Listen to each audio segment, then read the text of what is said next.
her. She had operations on her aorta, and her last surgery she didn't survive. And she always said that I should go to one of these specialty clinics and just be screened, just to be sure.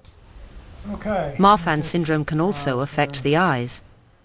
In some patients, the lens can be off-center or dislocated. This may cause severe visual impairment. Open and close. The most striking findings to many people affect the skeleton. The so-called long bones, such as the bones in the fingers and in the arms and in the legs, tend to overgrow. This results in disproportionate tall stature, where the legs contribute disproportionately to the height. If you can just step aside for a moment. Marfan syndrome affects about 1 in 5,000 people. Children of an affected parent stand a 50-50 chance of inheriting the condition. Back in the early 1970s, the average person with Marfan syndrome would not survive early adulthood. Today, managed properly, most people will survive until what we would all consider old age. Right, David. The good news right at the start is that you do not have Marfan syndrome. Good.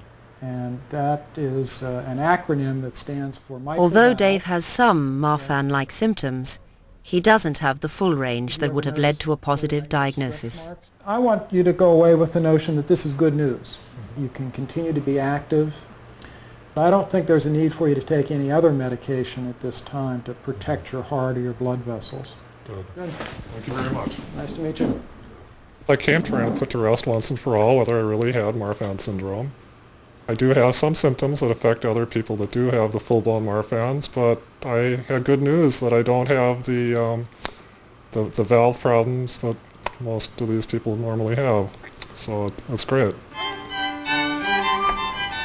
Like Marfan syndrome, most genetic disorders which cause tallness can now be managed with proper care. Dave Rasmussen's prospects are good.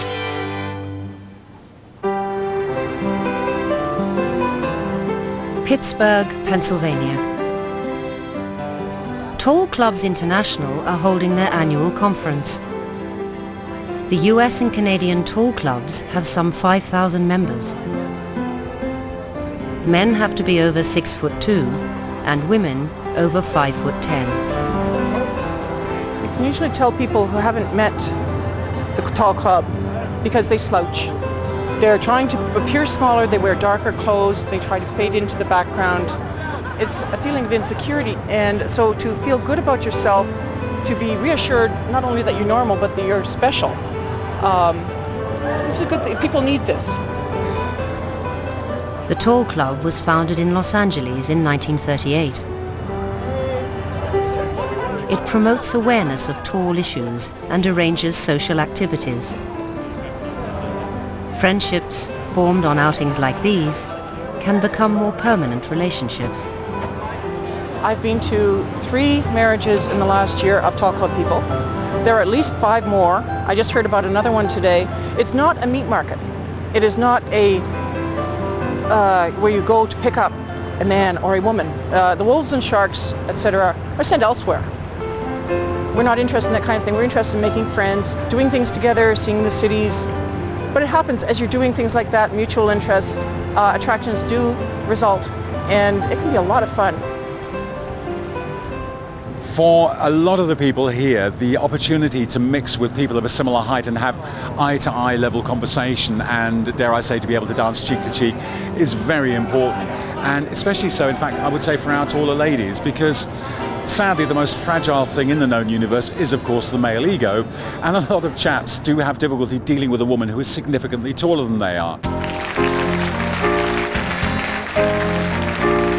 Good evening, ladies and gentlemen, and welcome to the Miss Tall International pageant. Every year, the convention culminates in the selection and crowning of a Miss Tall International. The winner is not a conventional beauty queen. In fact, her role is to act as a goodwill ambassador for the Tall Club.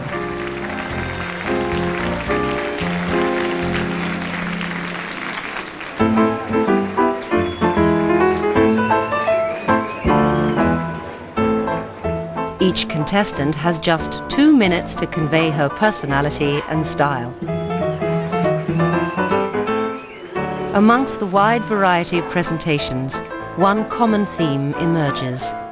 Life can be tough for the taller woman.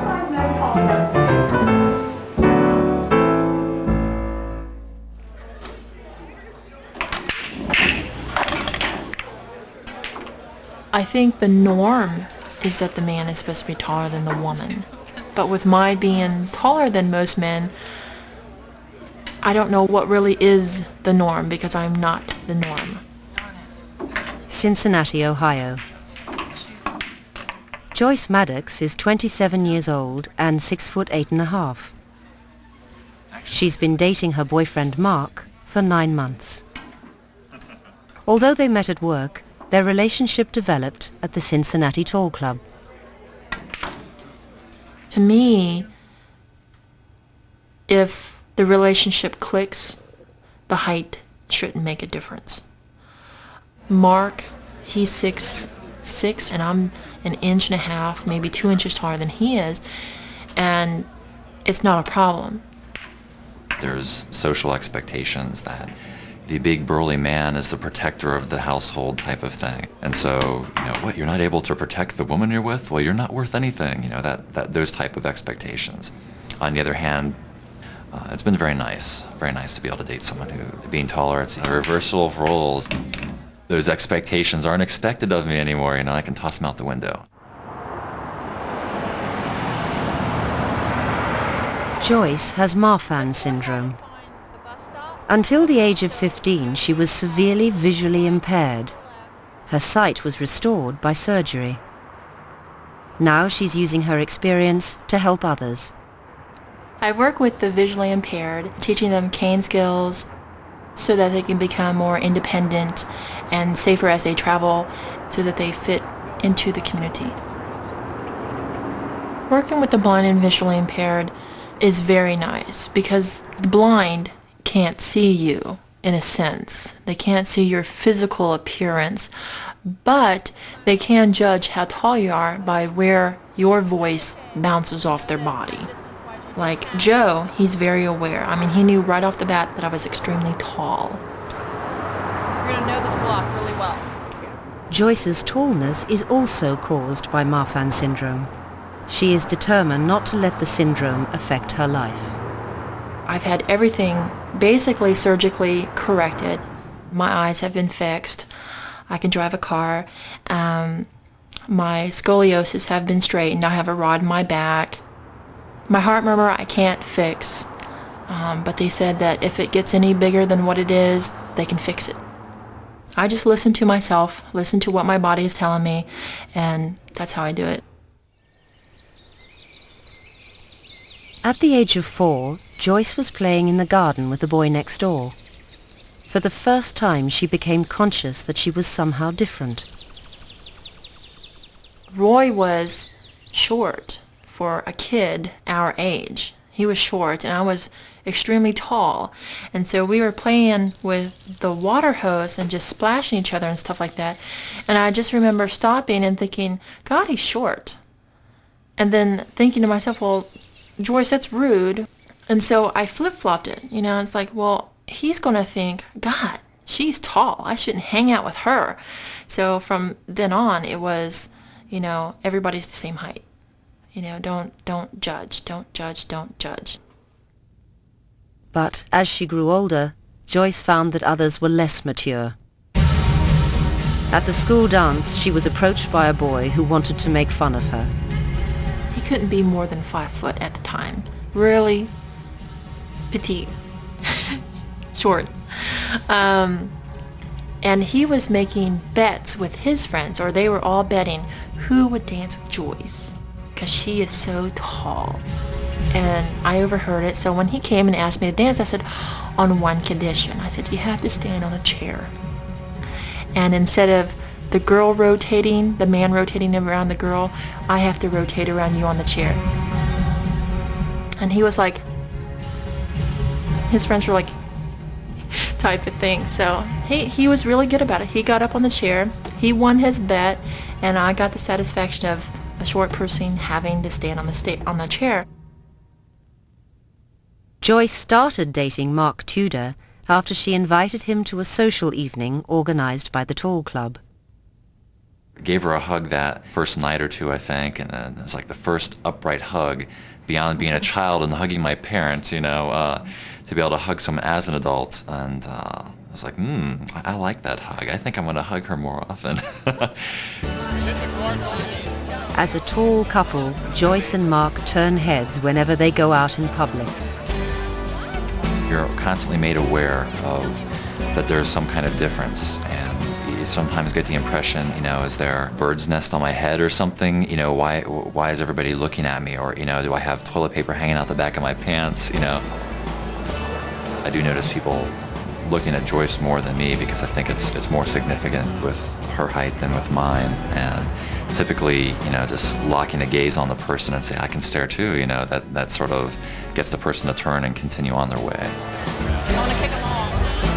I think these people seem to think that we're tall and deaf, because I was standing shoulder to shoulder with her and she's like, oh my God, look how tall she is, type of thing. And I was like, yes, I am so tall, thank you, and kept on walking. And then you can hear them in the background when you're just like 2 steps past them, you can hear them saying, oh my God, she heard me say, oh my God, she's so tall. How did she hear me? Blah, blah, blah. I feel like turning around saying, I'm not deaf, I'm just tall. Last summer, Joyce moved into Mark's home. Having Mark in my life is an inspiration, because when I do have problems, everyday things that have to do with height, I can come home and talk to Mark. And Mark may have experienced it before, and he'll tell me his version of what he has done in the past to either reduce or alleviate any tensions or whatnot, and it's been a real help. We have the same experiences as to being tall, things that we have to deal with. Finally, both of us have to duck going through the doorways in the house. The person can't laugh at me when I hit my head on the doorway. It's like, well, you laugh and it's going to happen to you. I couldn't say that before. So I think we're able to share, more in regards to that. And it's something that I haven't been able to share in the past.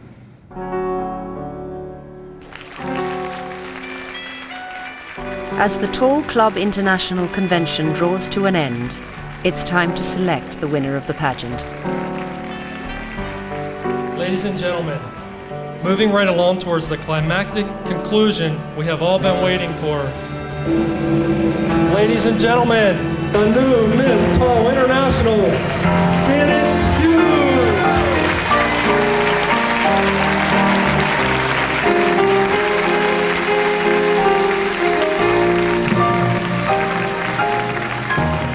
Tall clubs are a forum for sharing problems and forming friendships, and they celebrate the fact that height is no barrier to relationships.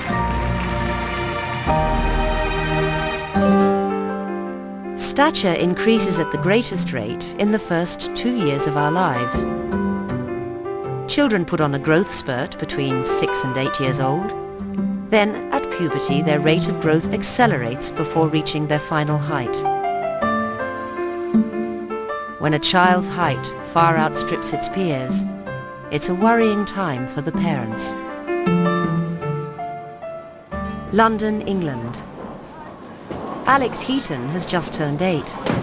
He is already 5'2" and towers above his friends. He wears clothes meant for a child of 13. Even his fingers are too big for the bowls designed for a child of his age. I'm usually the one which gets the heaviest ball because I've got the biggest hand, and it's easier for me. That was my first time I'd ever done a double strike in the middle of the game. I usually do it at the end of the game or something like that. Corey! Alex is expected to reach a final height of between 6'10" and 7'2". His mother Gideon is herself 6 foot tall. His father is 6'6". When Gideon was pregnant, she expected to have a large child. We were actually being scanned at the hospital, and the radiographer measured his feet and actually said to us, you do realise this child is going to be very big. And we kind of dismissed it as, well, yeah, we're both tall people, so we knew we were going to have a taller than average or longer than average baby. But we weren't quite prepared for what was going to come.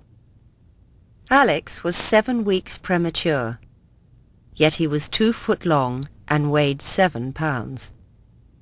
When you look at a baby of that sort of stature, you will automatically assume they're full-term baby. So because we knew he was premature, the neonatal team were actually on hand to take him downstairs to the special care unit, and they did that. And within an hour, they actually brought him back upstairs saying that, unfortunately, I think this mother's got her dates wrong. There's no way this is a premature baby. For 2 years, doctors tried to establish if there was a medical reason for Alex's unusual size. His parents remained convinced that he was healthy. I'll take him away. He had to have a couple of brain scans. He had wrist x-rays.